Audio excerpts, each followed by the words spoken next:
Well, we're now approaching the main entrance, and we're visiting today what is Hampton Court Palace, one of the most illustrious of the Tudor buildings of the Tudor era that remains standing, obviously, in quite a preserved way. And it was set up in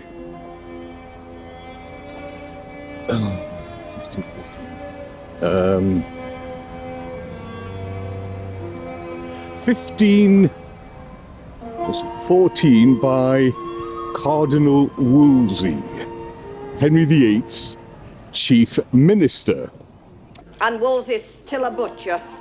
And he spent 7 years establishing the palace and refurbishing it, and he spent a colossal amount of money.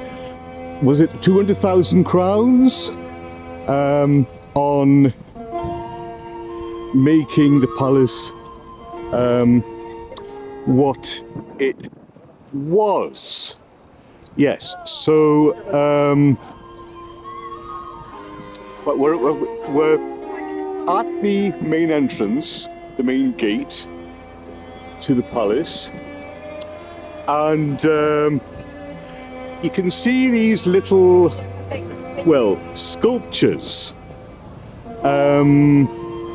which is obviously used as the Tudor, or the Welsh dragon.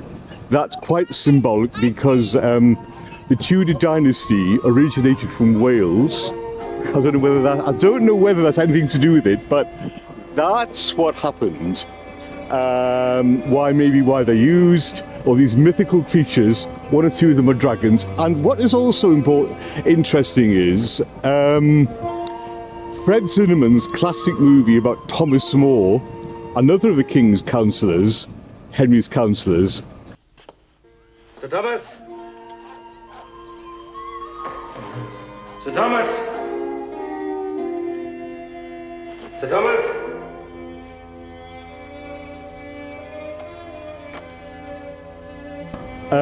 Was filmed here, A Man for All Seasons, and these statues, if you go up to the very beginning of the movie, were captured. You thought they would make a good resting or a background effect. Yes, and it really is interesting. You can hear, when you watch the beginning of the movie, in front of the palace right here, you can hear the little birds twittering when when the cameras were focused on these statues. So we'll pause there for the moment.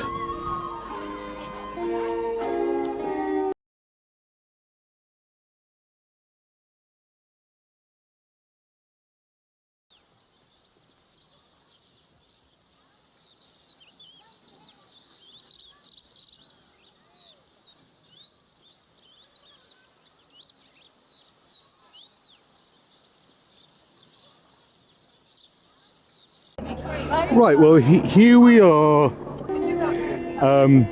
in the main, the forecourt courtyard, and you can imagine where, Henry riding in on his horse, clattering the hooves and all the rest of it.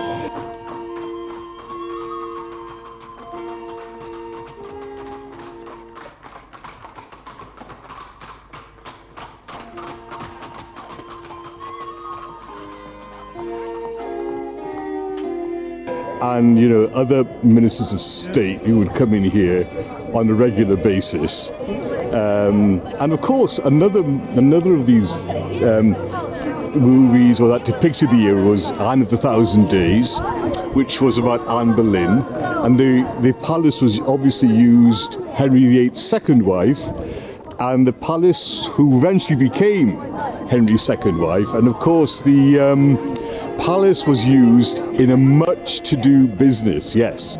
And there were great stars in the past, like Anthony Quayle, who was Wolsey, and John Collicos was Cromwell, another of the junior ministers at the time, and while Wolsey was still in power. And this is what it was like. You know, it really is a fascinating edifice of Tudor bygone era and artifact, I would suggest. I'm now going to pan around very slowly this forecourt courtyard, and you can see, you'll get an idea, an impression about the grandeur of Henry VIII's court, or Henry VIII's era, or reign rather, you know. So it really is one of the most, in my estimation, one of the most fascinating of historical palaces, yes.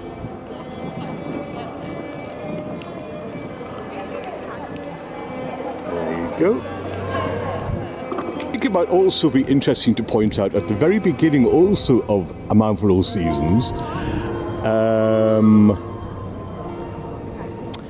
the messenger, Wolsey, writes a little note and gets Cromwell to deliver it to another courtier, a humble messenger, to bring more down from his home in Chelsea.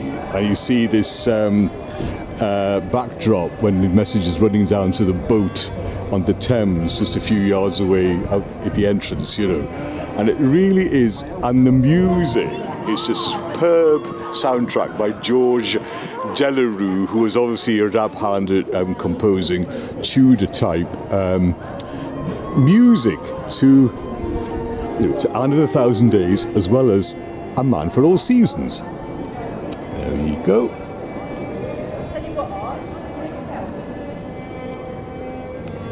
Right, so where we are now is at the second courtyard. Now, this is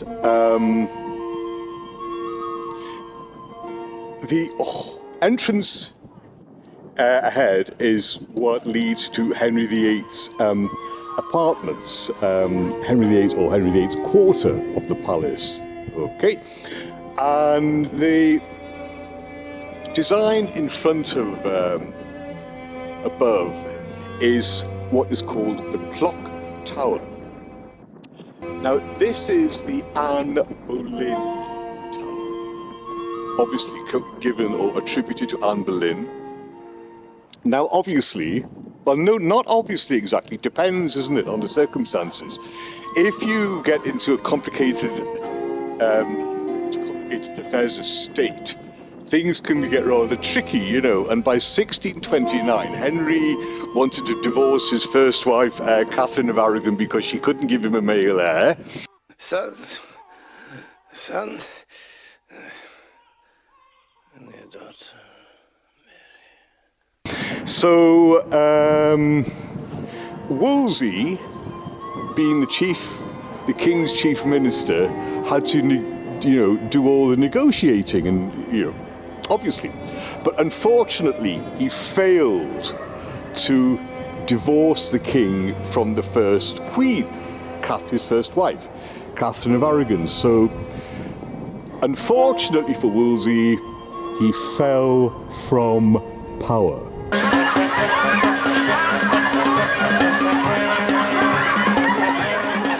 My God, it's meant to be Wolsey. Or fell from favoritism, fell from grace, whatever you'd like to call it. And that probably meant that he had to jettison all his red robes and cardinal's hat and all the rest of it. And also that meant that Anne Boleyn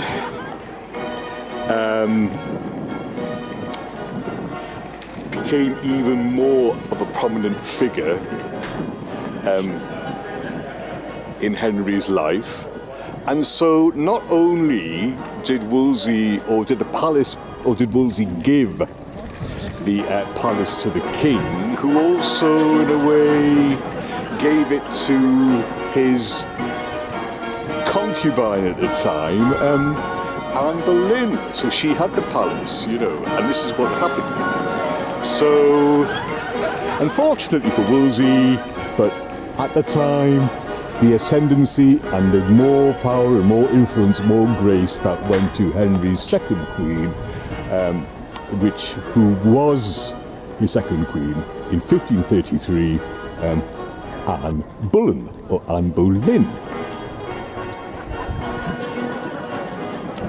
Right, so here we have a close-up of the clock tower, and close to it, some examples of Tudor architecture. Chimneys.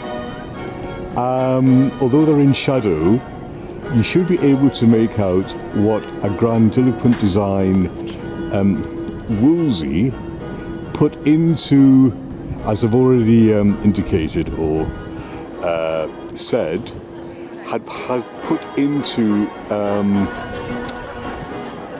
sculpting, if that's a better word, the actual design of the palace, which is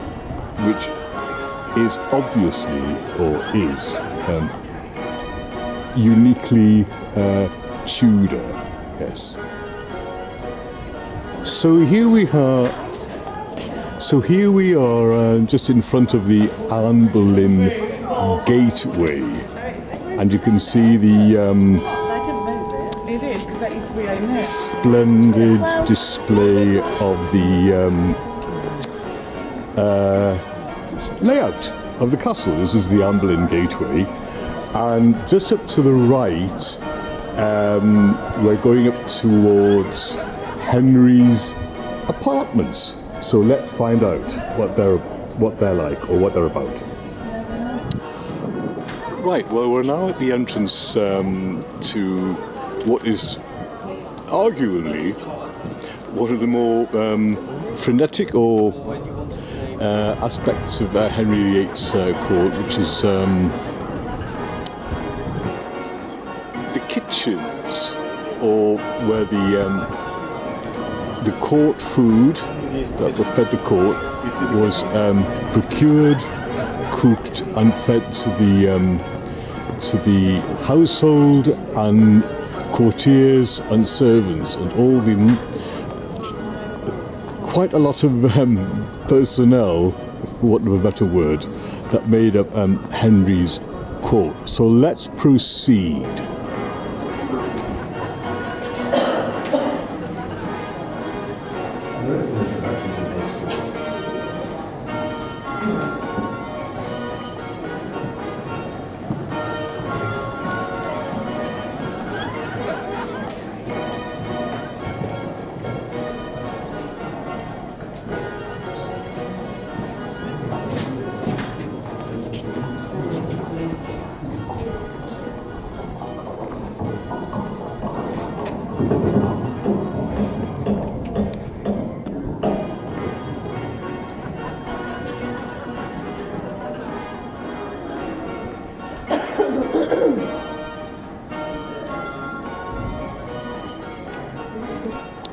Right, well, we're now standing in the Master Carpenter's court, where all the food, spices, poultry, sugar, particularly a favourite of the Tudors, sweet tooth. I think it was Elizabeth I who had ended up with extremely bad tooth decay quite well into her reign. But anyway, this is where the purveyors, yes, brought in all the food, and there was hustle and bustle and a hive of activity, of interest in various aspects of food, spices, and probably the meat as well. That wasn't mentioned, but that would have been included in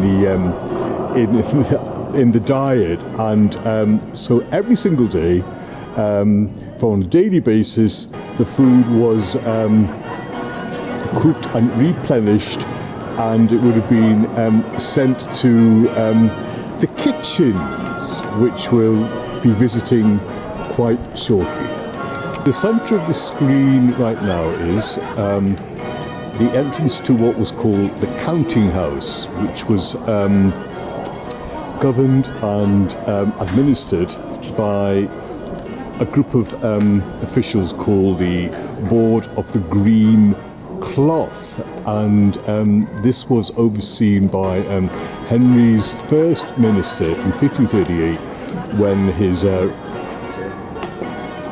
court, I should say, really got underway, although it was probably after Wolsey fell, you know, it was probably underway as much by then. But Thomas Cromwell oversaw it in 1538, and the board executors made a very meticulous tally of what was spent and what was brought in to the kitchens, so that everything was accounted for, and in case there was any theft or pilfering of goods and foods and anything else that was connected with these kitchens. So if we just walk around a little bit, do a bit more exploring, and we can see how the courtyard panned itself out. Just do a bit of panning here, yes, and then we'll just walk back to the entrance to the actual kitchens. Okay. So what we're looking at now is the storeroom, or entrance into the kitchens, and you can see examples of pastries and pies that were also baked and cooked.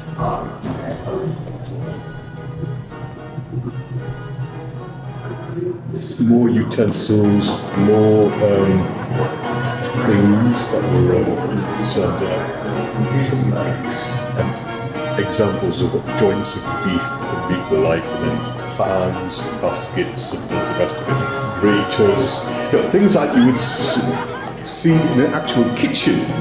But but here also is more infamous as the boiling house. And all the meat, beef, cuts of lamb, venison, were boiled in an absolutely ginormous pot in the fire just here. And if you go up this short flight of stairs, we can see how big the actual pot would have been. Although it's not, yes, how big the pot was, rather. As this was used to boil all the king's meat that would be served to Henry's household and the courtiers. Right, well, what we're looking at now is the fish court, and it was where the food that was used to cook was stored in these rooms to the left and the right. And because of the vast quantities of food that was consumed by the Tudor court, the food wasn't stored for very long, which was probably sensible because given the conditions for freezing and cooling food, it would have gone off probably quite quickly. And also, it just goes to show you how gluttonous Henry's, given, if you look at Henry's image of himself with a massive bloated stomach and everything at belly, and you can see that how, just looking at Henry himself, how copious amounts of food were consumed by him, definitely, and his court, yes. What happens to be interesting about this particular compartment, rather, is that it was the main kitchen or cook area where all the meat was roasted. So here we have, there were actually 6 firehearths or 6 fireplaces in this room, but we can see here one there and the largest one there, and also maybe one there. This was maybe used for baking. We can see pastries and pies and whatever else you can see in here. But I think the fireplaces here and there were, but in Henry's time, there were 6 fireplaces, right? And the cook obviously you can imagine a chubby figure with glistening, ruddy face, poorly fat, extremely very, very busy, ordering all his stuff around. That's a fine conga soup I want. Yes, all right, Mrs. I know, my dear. Do it this one.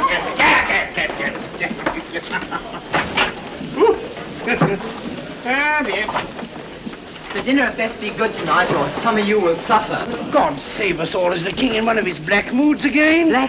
But it was a pretty tough experience, because one Tudor courtier called the whole experience of the heat that was generated in this room a veritable, which is quite an amusing expression actually, which I think it is, it was, to quote, a veritable hell of absolute heat, and probably like quite like a furnace really, and how you could stand all the heat and the discomfiture and the sweat is absolutely beyond anybody's comprehension these days. Anyway, interesting room, and all the examples of the meats that was used or procured, and the logs that were used to burn or to keep the fires going more or less. Might also be useful to point out that some of Henry's cooks and cooking staff were, because of injuries or being burnt and injured in places such as this room, would have been pensioned off, and also the master cook. So the master cook prepared all the food for the servants and courtiers, but not for the king and the queen at the time. The queen at the time, because he had 6 queens, you know, who had their own private kitchens and stuff. Well, you know, the more high you are in the status, the more exclusive your entitlement and positions were, especially in those days. Yes. Right, well, here we have the room where the food was actually seasoned and spiced according to the Tudors'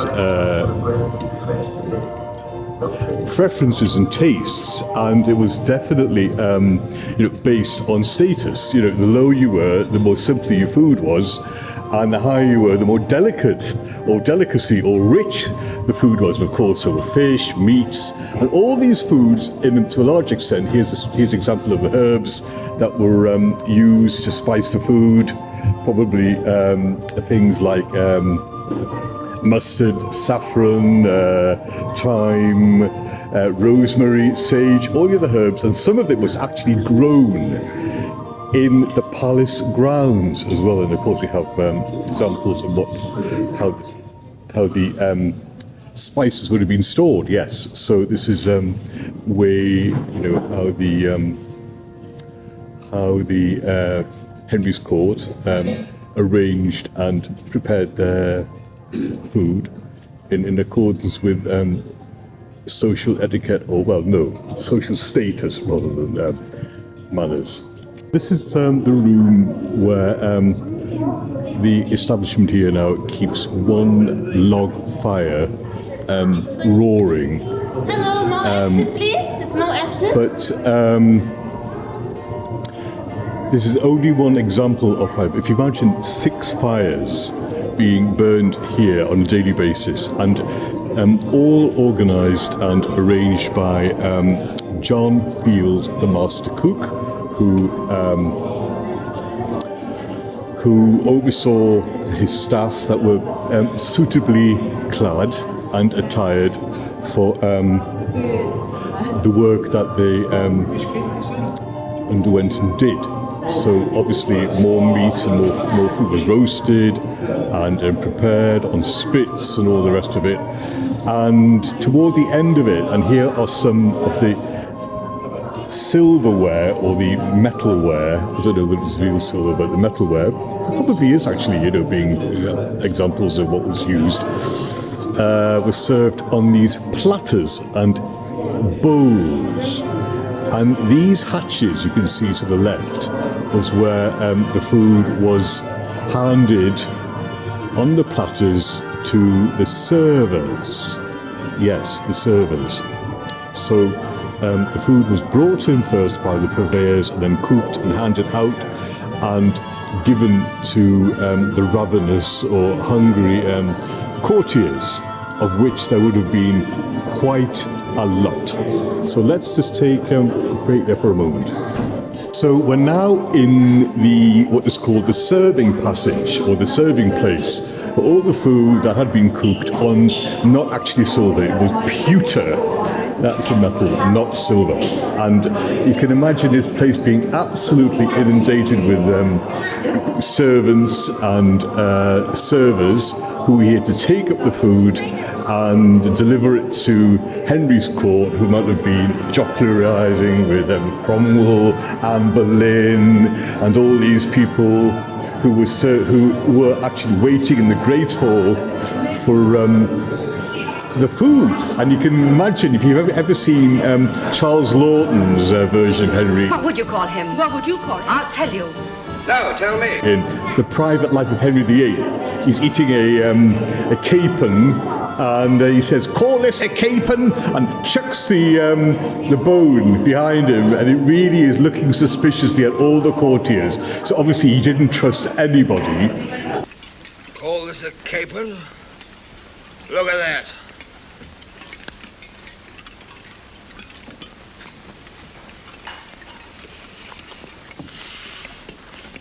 All sauce and no substance. Like one of Cromwell's speeches.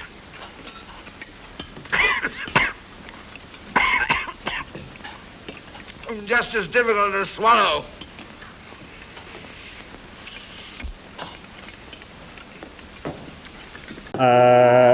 Because he was such because of all the plotting and intrigue that went in careerism. Sir Edward Llewellyn has retired. The Attorney General for Wales. His post is vacant. You said that I might approach you. Oh, not now, Rich. Went on in Henry's court, which was quite characteristic of an interesting reign and an interesting monarch. But anyway, so here is the serving passage, and this is where, and then there's a bad minister in this room called John Field, he thinks, and he kept a watchful eye on all the food to make sure that none of it had been pilfered or was being stolen by any of the servers. If it had been, they would have either been severely punished or certainly sacked and out on their ear, I would imagine, yes. So what we're doing now is we're walking along a corridor towards the stairs, or the steps, that would have led to Henry's apartments and the Great Hall. But here are some more places where cutlery and the food was stored and so on. And here we have a very, very interesting room. Now, the Tudors, of course, as most people were in those days, great copious wine drinkers. And you can see all these barrels of wine.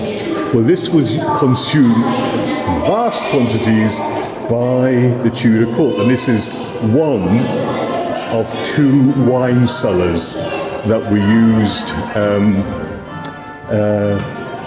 by Henry. And yes, and so here we have the casks or barrels of wine that was copiously consumed by the Tudors and by Henry, of course. Right, so vast quantities of ale, beer and wine were consumed, and this is where one of several, by the way, not one of two, several wine cellars that were in operation at the time, and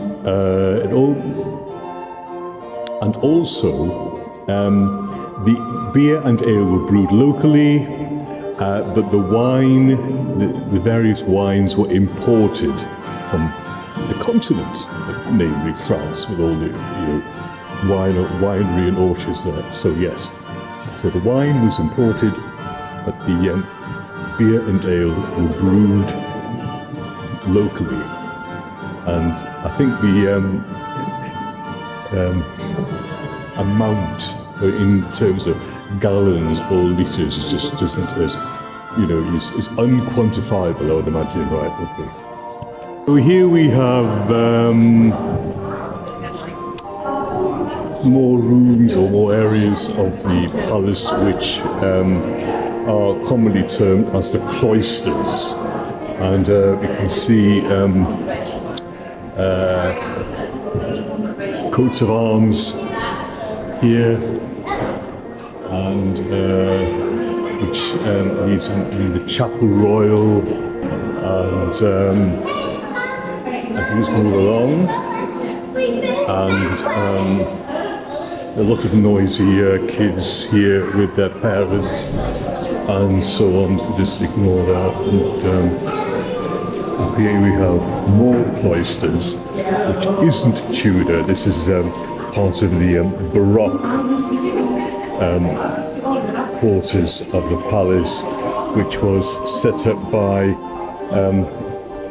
William III of Orange, who, although initially showed brimming enthusiasm to adorn the palace and actually demolished a lot of the Tudor parts of it, but he eventually lost interest. Anyway, enough of that, and let's go on to see more of the Tudor parts. Right, well, correct me if I'm wrong, but I think this looks like the staircase that was used in the 1972 production of Henry VIII and his Six Wives, and where Catherine Howard ran up these steps with her ladies-in-waiting, but didn't get very far, and the guardsmen at arms crossed a couple of swords, or spears rather, and arrested her. So she was kept here in confinement for a while, and then eventually she was questioned by Thomas Cromwell, Henry's chief religious minister at the time, Archbishop of Canterbury, and then she was packed up to Sion House and then the Tower. There's a great depiction in the movie, quite dramatic, of Lynn Frederick, who played Catherine. Then the swords crossing, and ooh, I can't, what's happened? Help, help, that kind of thing. But really interesting, that bit.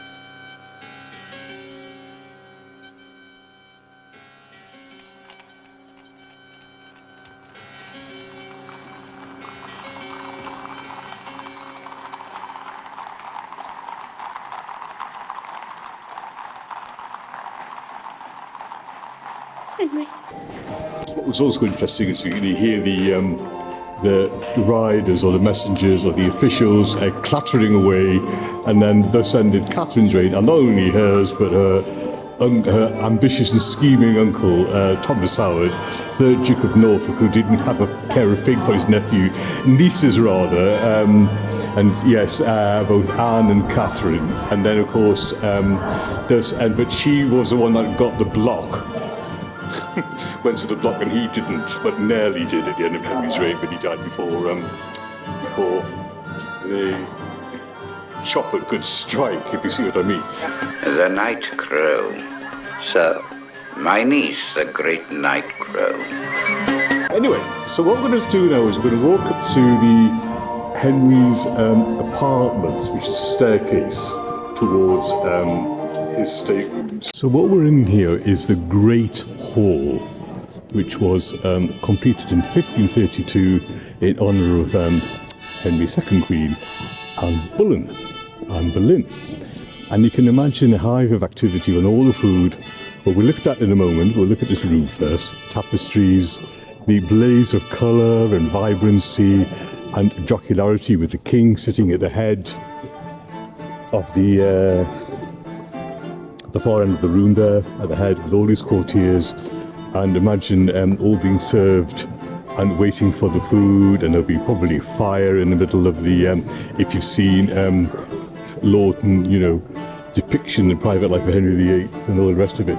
And so that's what would have happened in here. There were gold, colours, blaze of colour, and pageantry, and you can imagine the trumpets, the grooms, the servants, all the rest of them announcing all, you know, quite ceremonial, I would have imagined. But this is what, you know, I mean, forgive me if I'm wrong, but I don't like Henry. He was a bad king, but he was a strong king, which was good, and he certainly knew how to manage things. But I think it was probably the intrigue and plotting and you know, lack of innocence that went on during his reign as probably which made it more intriguing or interesting than maybe other monarchs, both before and after him. So here's maybe one or three log fires that were used to keep the food hot. Probably, well, it was good. And of course, Henry would have been sitting at the top of the room with Anne, obviously, and there would be jockering and everything else, you know, all the banter and which they would dip their head. Well, it might not have been. It might be more ceremonial than that. If you look at another version that was made 1977, Prince and the Pauper, starring Mark Leston, who had to dip their fingers in rose water. And the imposter who played Edward VI, Prince of Wales, didn't know it was for that. He thought it was for drinking, but it wasn't though. And then, of course, you had Jane Seymour's ambitious relatives at the time, actresses, of course, who had still survived the executioner's axe. But anyway, this is the pewter on the table. It was absolutely fascinating things that were made at the time. And Henry was sat at the top, and you can imagine all the noise and the fanfares and the minstrels and the Tudor music and all the rest of it that went on then. I mean, absolutely fascinating, you know. And of course, and for the time that it lasted, you will arrest Norris, Weston, Brereton, and my Lord Rochford immediately. Take the Queen later. Was very much in charge, particularly proud of the room that was built in 1532 in honour of her.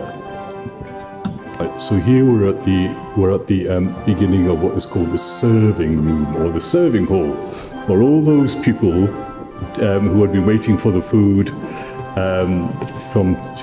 to be taken out of this hatches, yes. Under the watchful eye of John Field, would have been eventually been brought up these stairs, and the courtiers and the grooms and the servants and the waiters, if you could call them that, would have come in here, and then they would have presented all the food on platters.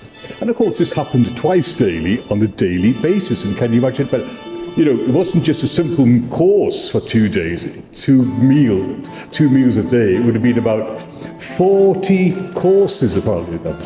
So that's very interesting. And here we have the staircase that the courtiers came up and brought up all the food. Yes, for the courtiers in the Great Hall to feast on.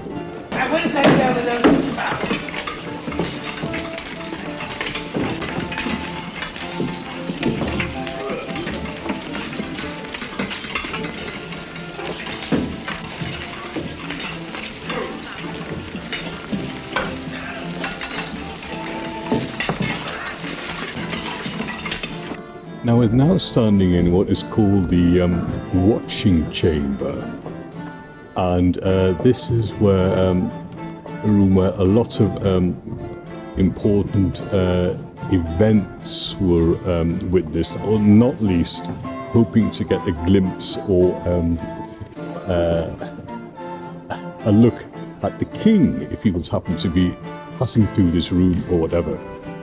But the most important thing about it was that in 1537, Henry's third wife, Jane Seymour, had just given birth to Henry's much coveted heir to the throne, Edward. But unfortunately, Jane, although much beloved of Henry, so she would have definitely kept her head. Because not only did he love her the most of all his wives, but she bore him the son, which is probably a little bit more quite fitting. I don't know whether it wasn't exactly ironic. Well, it may have been because of the fact that he loved her but once and bore him the son twice. Anyway, unfortunately, she died about 11 days after, or about maybe 2 weeks after. She caught an infection and it was fatal, and she died about 2 weeks after the prince's birth. Now, these days, of course, with modern medicine, she would probably survive that. But in those days, they were virtually clueless about, medicine. But anyway, so this is this room where people were anxiously awaiting for events, and especially the condition of Jane. She wasn't as innocent as everybody thought she like. What was it in the 1972 movie Jane Asher? That was right, yeah. She looked all so sweet and demure and everything. I don't think Jane was quite like that because she came from a family of ruthless aristocrats like the Seymours, yeah, and also Anne Stallybrass, also in The Six Wives of Henry VIII, or Henry VIII and the Six Wives, the BBC production, also in the 70s, featuring Keith Michelle, was also portrayed as a sweet and innocent little lady, but I don't think it was quite like that at all. Anyway, this is an interesting depiction of one of Henry's rooms, yes. The ceiling is also quite interesting in this room. It bears the emblem of the bride of Jane Seymour, which happens to be a phoenix rising from the ashes, and also the emblem of the Wars of the Roses, which you can see that's the white rose and the red rose. Right, so once after Richard III had been defeated and killed at the Battle of Bosworth, Henry the Tudor, who started the regime, Henry Tudor had united both houses of York and Lancaster through marriage to Richard III's brothers, one of Richard III's, the eldest daughter, Elizabeth of York. Anyway, this is a room which the ceiling is quite impressive, do you not think? This room is what is called the garderobe, or the toilet. Courtiers and guards and servants serving or waiting in the big watching chamber, use this room as a convenient toilet, so they wouldn't miss. They would watch the king, who uses it as an excuse to watch the monarch. So the Tudor toilet, though, however, was replaced with the fireplace in the 18th century, and the fireplace was actually where the toilet was actually situated. On the August advised by the King's Council for the garderobe. Okay, so that's what happened. This is what this room was all about. It was there to try and watch or catch a glimpse of the King's presence. That's it. Looking at one of the rooms used by the pages or the servants of the chamber, and objects of the room today all date from the 16th century. Porcelain, pewter, candles. This is what it would have been. The setup would have been much like. Hasn't changed probably very much from then. And this was used by grooms and pages, and of course made up Henry's court. Of course, we have one of the famous portraits of Henry, looking quite, manly, masculine, and which isn't surprising at the way he was coined the phrase bluff King Howell. That's it, yeah.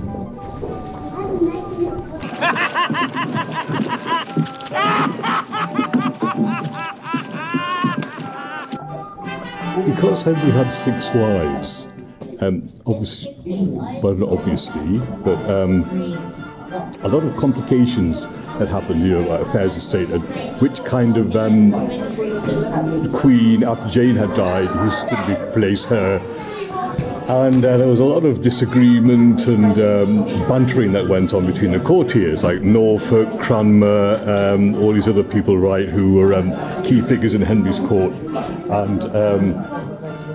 and Brandon, of course, and the hostility between Brandon, who was a member of nobility, and Norfolk aristocracy, probably hated, resented people like Cromwell, who were just upstarts and commoners,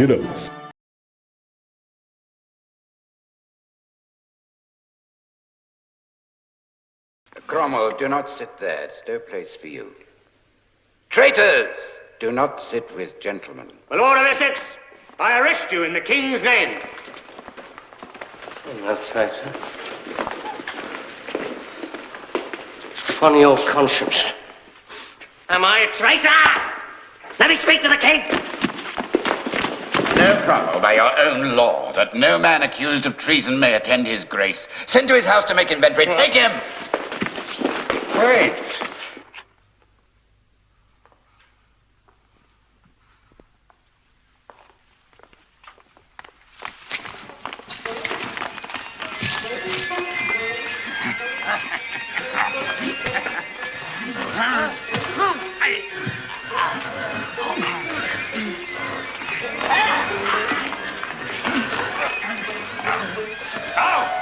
Take him away! Traitor! Traitor! Traitor! Traitor! Traitor! Traitor! Traitor! Traitor! Traitor! Traitor! Traitor!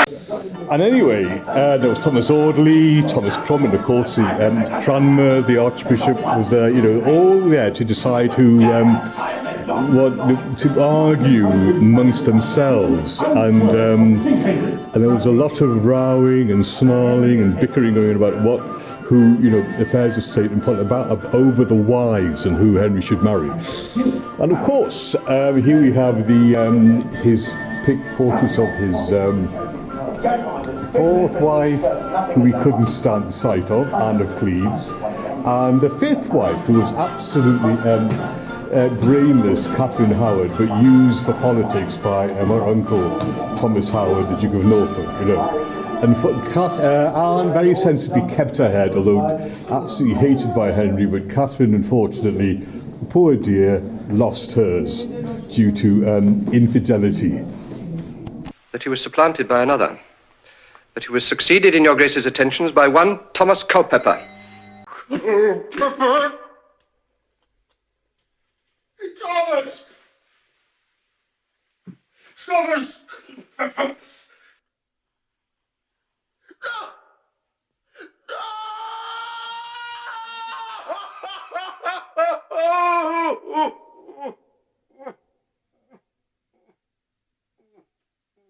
Before we leave this room, it would be just behoved to say that it was an actual council chamber. That's right. Here we have a depiction or a display of the forerunners of the Tudor regime.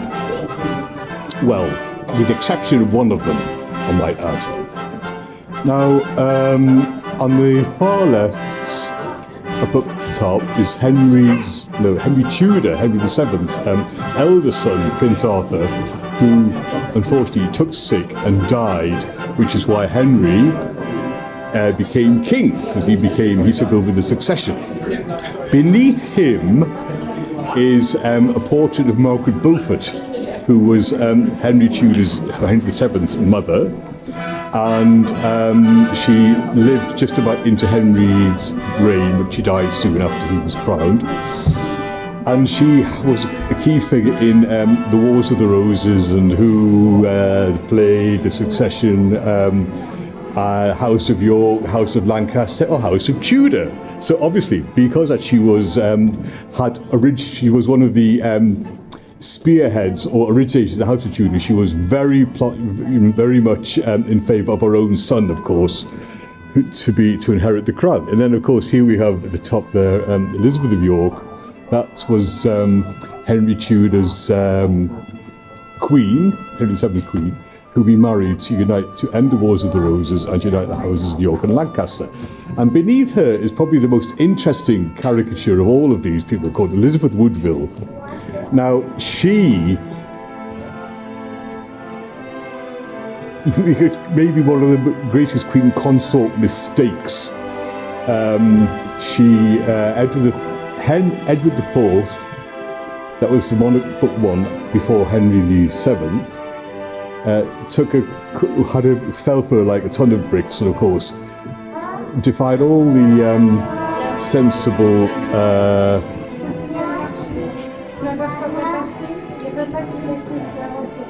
conventions or political conventions at the time, and married her. That's right. And of course, unfortunately, due to this involvement, she was very instrumental in the demise of the House of York. Not Richard III, as people have said. Here we have what is called an icon portrait of the family of Henry VIII. Now, when Edward was, maybe he was about 9, Prince Edward, so Jane Seymour would undoubtedly not have been alive during that time. But Catherine Parr was used to depict an idealised portrayal of Henry's family, as if Jane Seymour had been the queen, with Prince Edward and the 2 daughters. And there was Mary, Princess Mary on the left, and then Princess Elizabeth on the right. And the people at the extreme left and extreme right were the courtiers or jokesters, and the one on the was infamously called Will Somers, who was infamously called the King's Fool. And there we have it. That's the depiction of Catherine Parr playing up or dressed up as Jane Seymour to idealise Henry's idea of what an ideal family was or should have been. Yes. We have 3 portraits of the 3 surviving children of Henry VIII who secured the Tudor dynasty. We have Edward, who succeeded him. Then we have his elder daughter, Mary, or infamously called Bloody Mary, which is an unfortunate aspect to her. Anyway, she didn't do the Tudors' image much good because of that burning the Protestants, and the title which was called Bloody Mary because of that. Anyway, here we have Elizabeth, of course, who was probably the most successful, in a lot of ways, monarchs of the Tudor era. And she, because of her very smart lady, and talked her way out and into various situations, and she became Mary's successor and reigned for 45 years, I think, that's right, yes, after Mary had died. Right, so what we're doing now is, or where we're standing now is, we're at one of the fringe gardens, possibly where they, grow the spices and the herbs and things like that. It's sort of like a complexity of Tudor and Baroque style. Now, as William of Orange, William III, who claimed the throne due to defeating James II, the Catholic monarch, James II during the bloodless or the Glorious Revolution of 1688. Yeah.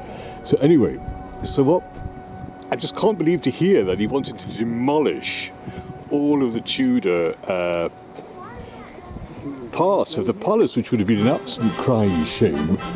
Anyway, he didn't have enough money to do that. But anyway, so this is the Baroque style. So it's quite a pleasant little area of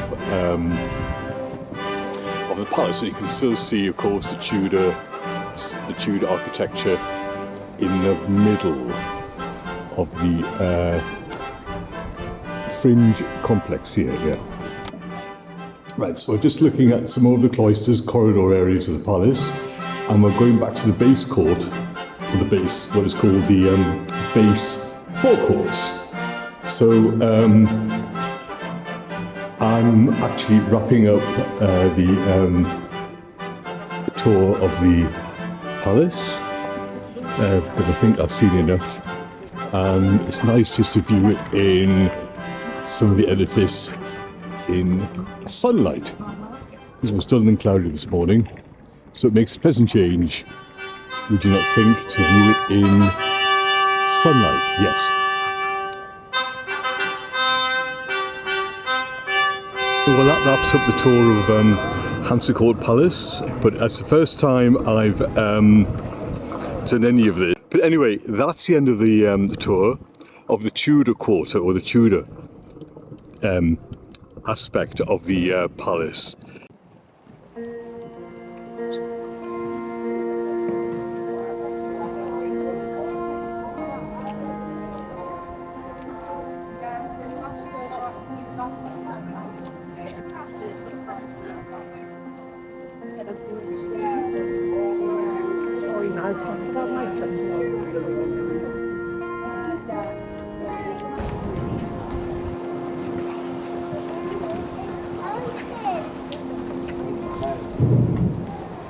Garden.